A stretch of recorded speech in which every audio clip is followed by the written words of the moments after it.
দেখতে পাচ্ছ যে কোশ্চেনটা আমি তোমাদের সামনে তুলে ধরেছি সেই কোশ্চেনটা কিন্তু তোমাদের পরীক্ষায় এসে গেছে। তাই এই কোশ্চেনটা তোমরা অবশ্যই করো। হ্যালো স্টুডেন্টস, আজকে তোমাদের জন্য ক্লাস 9-এর কার্যক্ষমতার শক্তি থেকে যে চ্যাপ্টারটা আছে সেই চ্যাপ্টার সমস্ত প্রশ্ন তোমাদের সাজেশন হিসেবে দিচ্ছি। এই প্রশ্নগুলো করে যাও, তাহলেই তোমরা এই চ্যাপ্টার থেকে যে সমস্ত কোশ্চেনগুলো আসবে সেগুলো তোমরা পেয়ে যাচ্ছ। আর তোমাদের সাজেশন খুব তাড়াতাড়ি দিয়ে দেবো। দেখো, প্রথমে যে কোশ্চেনগুলো তোমরা অবশ্যই করে যাচ্ছ সেগুলো একটু দেখে নাও। দেখো, কার্যক্ষমতা চ্যাপ্টার থেকে যে কোশ্চেনগুলো তোমরা করে যাচ্ছ, প্রথম কোশ্চেনটা দিয়েছি বলের বিরুদ্ধে কার্য উদাহরণ সহ লিখতে হবে। দেখো, বলের বিরুদ্ধে কার্য কাকে বলে উদাহরণ সহ লিখতে হবে। দুয়ের কোশ্চেনটা কার্যের এসআই একক এবং তার সংজ্ঞা। কার্যের এসআই একক কোনটা? কার্যের এসআই একক হচ্ছে জুল বলি আর সিজিএস এর আর্গ বলি। এসআই একক অর্থাৎ আর্গ ও জুলের মধ্যে সম্পর্কটা একটু দেখে রাখবে। এরপর কার্যহীন বল কাকে বলে উদাহরণ সহ এই কোশ্চেনটা তোমাদের পড়বে। একের কোশ্চেন এবং তিনের কোশ্চেন যে কোনো একটা তোমাদের এবারে পরীক্ষাতে আসবে। ক্ষমতা কাকে বলে এসআই এবং ব্যবহারিক একক সংজ্ঞা সহ লিখবে। ক্ষমতার ব্যবহারিক এককটাও তোমরা জানো ওয়াট, আর এসআই এককটাও ওয়াট, সেটা তোমরা একটু সংজ্ঞা সহ লিখে রাখবে। এক এইচপি সমান কত ওয়াট? এবারে পরীক্ষায় আসছে 746 ওয়াট, এটা তোমরা সকলে জানো। দুটি বস্তুর গতিশক্তি সমান হলে দেখাও হালকা বস্তুর বেগ বেশি। খুব ইম্পর্টেন্ট কোশ্চেন, কিন্তু এটাও আসার চান্স ম্যাক্সিমাম। সাতের কোশ্চেন দুটি বস্তুর ভরবেগ সমান হলে দেখাও হালকা বস্তুর গতিশক্তি বেশি। দেখো, 6 আর 7-এর মধ্যে যে কোনো কোশ্চেন একটা তোমাদের এবার পরীক্ষাতে থাকবেই।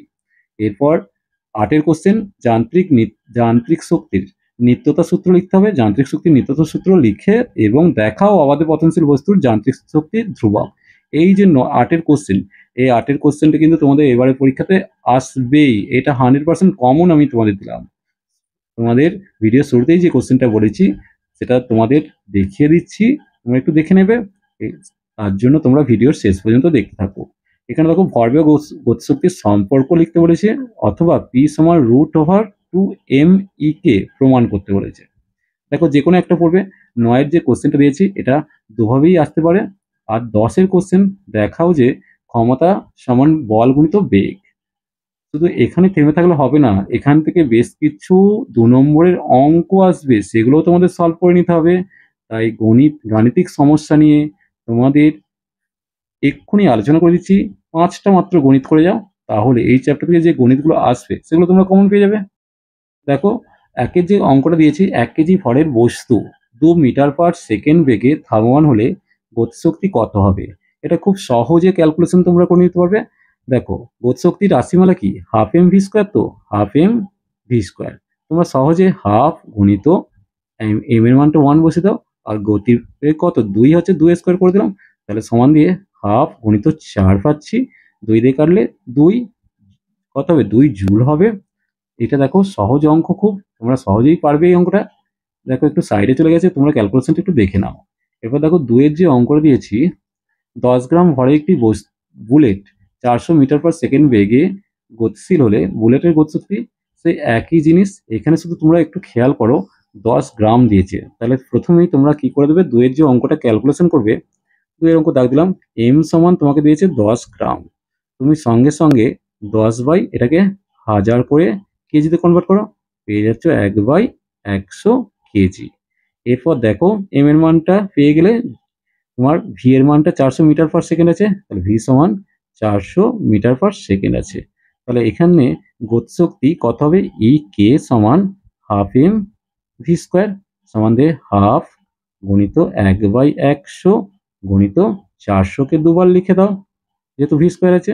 এখানে দুটো শূন্য দুটো শূন্য কাটিয়ে নিলাম, 2 দিয়ে 4 কে 2 গেলাম, তাহলে পেয়ে যাচ্ছে কত? 800 জুল। অর্থাৎ গতিশক্তির মান এলো 800 জুল। এভাবেই তোমরা বাকি যে অঙ্কগুলো আছে অবশ্যই করে নিও। যদি কোনো সমস্যা হয় আমাকে কমেন্ট সেকশনে জানাবে। 3-এর যে কোশ্চেনটা দিয়েছে খুবই সহজ, যে কোনো বস্তুর ওপর 2 নিউটন বল প্রয়োগ করে বলের অভিমুখে 2 মিটার সরণ হলে কৃতকার্য। এটাও দেখিয়ে দিচ্ছি তোমাদের। দেখো, এখানে আমরা জানি ডব্লিউ সমান এফ গুণিত এস। এফ এর মানটা তোমাকে দিয়েছে 2 নিউটন, আর এস এর মানটা 2 মিটার। 2 2 4, কি হবে? 4 জুল কার্য করছে। এরপর 4-এর দাগের যে কোশ্চেনটা খুবই ইম্পর্টেন্ট, 5-এর দাগের কোশ্চেনটাও খুবই সহজ। যদি কোনো সমস্যা হয় আমি তোমাদের বলছি, তো তোমরা কমেন্ট সেকশনে জানাও, আমি তোমাদের সলভ করে দেবো। চলো, যে কোশ্চেনটা তোমাদের করতে হচ্ছে তোমাদের ভিডিও স্টার্টিং এ যেটা দিয়েছি তার সলিউশনটা দেখে নাও। দেখো, প্রথমে 1 নম্বর স্টেপে এখানে দেখাবে যে এ বিন্দুতে মোট যান্ত্রিক শক্তি mgh।